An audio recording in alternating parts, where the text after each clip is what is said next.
Drama serial दोबारा।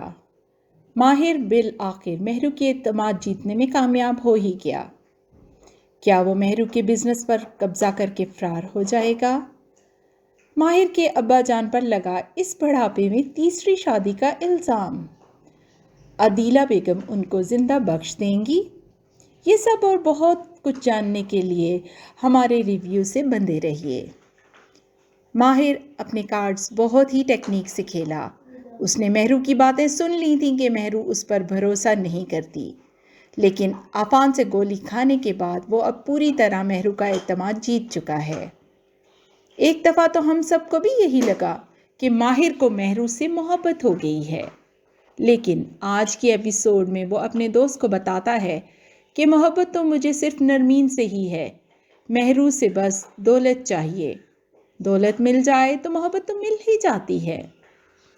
आपको याद होगा जिस दिन माहिर ने मेहरू को प्रपोज किया था, उससे पहले नरमीन के हाथों जलील हो चुका था।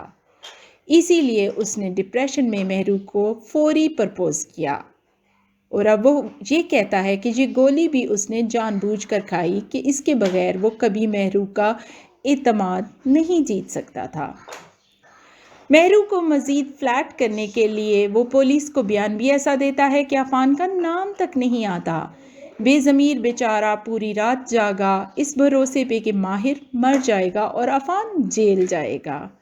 भोलेपन में पुलिस को ये भी बता दिया कि मेरे साले अफान से गोली चली, लेकिन हाय बेचारा, ना सिर्फ माहिर बच गया बल्कि माहिर ने अफान के खिलाफ बयान भी नहीं दिया। माहिर की मोहब्बत में पागल मेहरू सब बिजनेस भी माहिर के हवाले कर देगी। बेज़मीर तो बस बेवकूफ़ ही रह जाएगा।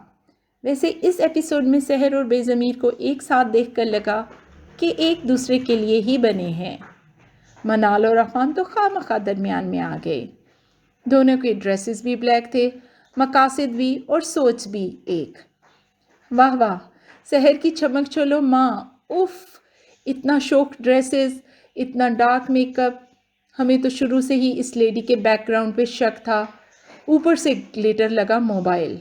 को हर वक्त कहती है नकम्मे अफान को लेकर घर वापस जाओ, ससुराल में मुफ्त की रोटियां तोड़ता है। इस बात पर अफान बेखबर है क्योंकि उसकी मासूम नज़र आने वाली सहर का असल मकसद उसकी दौलत हासिल करना है। बेचारा 18 साल का जो हुआ सहर की बातों की तह तक नहीं पहुंच सकता। आखिर सहर साहिबा दुर्दाना बेगम को कॉल करके राज़ी करती हैं कि अफान को किसी भी तरीके से घर बुलाएं। मेहरू तो दुर्दाना बेगम के कहने पर भी अफान को कॉल नहीं करती। मजबूरन दुर्दाना बेगम खुद ही अफान को नेक्स्ट एपिसोड में बुलाएंगी।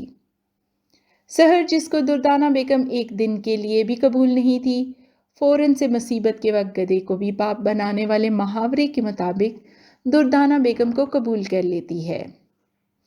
माहिर के अब्बा जान खूब बोर कर रहे हैं। हम माहिर और मेहरू को देखना चाहते हैं और ड्रामे वाले हमें बूढ़े मियाँ और उनकी इरिटेटिंग बीवियाँ दिखाने पर तुले हैं। ऊपर से एक अंकल अदीला साहिबा को बताते हैं कि आपके मियाँ तीसरी शादी कर रहे हैं। अकल से पैदल इन अंकल ने बड़े मियाँ को मेहरू के साथ देखा था। ऊपर से अदीला साहिबा का भी ऊपर का खाना बिल्कुल खाली है कि इस बुढ़ापे और मोटापे में कौन उनके शोहर से शादी करेगा, जिसकी सेहत भी अपनी पुरानी मेहरान गाड़ी की तरह अबतर है। अलबत्ता बड़े मियाँ को एक फ़ायदा तो हो ही गया है कि अमीर बहू इलाज करवा देगी, जिसके बदले में वो उसे माहिर की असलियत बताने की कोशिश भी करते हैं, मगर फ़ायदा बिल्कुल नहीं होता। माहिर की पहली माँ भी किचन में खड़ी कनाडा के अंदर से 2 बार कॉल करने की कोशिश करती हैं। बेचारी परेशान है माहिर के लिए। समझ नहीं आती कि कनाडा के घरों में क्या सिर्फ किचन ही होता है, क्योंकि एहतसाम साहब भी किचन में दुर्दाना बेगम की कॉल्स पिक करते हैं, या शायद ऐसा हो कि कनाडा में किचन के अलावा कहीं और सिग्नल ही नहीं आते हों। है ना सोचने की बात। बहरहाल जो भी है, अब हम माहिर की माँ और बाप से बहुत बेजार हैं। प्लीज़ माहिर और मेहरू की स्टोरी चलाएं। माहिर की मासूम आंखें और दिल में छुपी मकारी, किस तरह वो लम्हा ब लम्हा मेहरू को अपनी मोहब्बत का यकीन दिलाता है। ہم امید کرتے ہیں کہ ایک دن اس کو سچ مچ مہرو سے محبت ہو جائے گی، لیکن کیا عفان بھی اس کو اپنا باپ مان لے گا اور بے ضمیر اپنا سسر؟ چلے، سحر چمچی نے بھی ابھی بہت سے کھیل کھیلنے ہیں، دیکھتے ہیں ماہر ان سب کو کس طرح ٹیکل کرتا ہے، کیونکہ نیکسٹ ایپیسوڈ میں دردانہ بیگم کو تو وہ سبق سکھا ہی دے گا۔ کیجئے ہمارے چینل کو سبسکرائب، رہیے ہمارے ساتھ اور لائک اور سبسکرائب شیئر کرتے رہیں ہماری ویڈیوز کو۔ ملتے ہیں دوبارہ۔